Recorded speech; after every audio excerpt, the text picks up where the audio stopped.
সুন্দরবনের মধ্যে একজন লোক মৌমাছির চাক কেটে মধু সংগ্রহ করে সামান্য একটু মধু হাতের তালুতে নিয়ে চেটে খাচ্ছে। এই দৃশ্য দেখে গাছের ডালের উপরে বসে থাকা একটা বান্দর বলে উঠল, সর্বনাশ!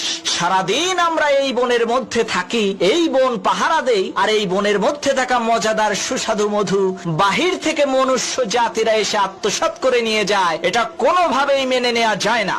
আজ থেকে বনের সমস্ত মৌমাছির চাক থেকে মধু আমরাই সংগ্রহ করব, কোন মনুষ্য জাতিকে মধু খেতে দেব না। এই বলে সেই বান্দরটি একটি মৌমাছির চাক থেকে মধু সংগ্রহ করার জন্য যেই নাকি চাকের মধ্যে হাত দিয়েছে, সাথে সাথে লক্ষাধিক মৌমাছি একসাথে সেই বান্দরের উপরে ঝাঁপিয়ে পড়ে হুল ফুটালো, যার কারণে বান্দরের শরীর ফুলে মোটা হয়ে গেল। এখন অন্য সব বান্দরেরা তাকে দেখে বলে, আরে ভাই, এই একদিনের মধ্যে তুই এত মোটা হলে কি করে?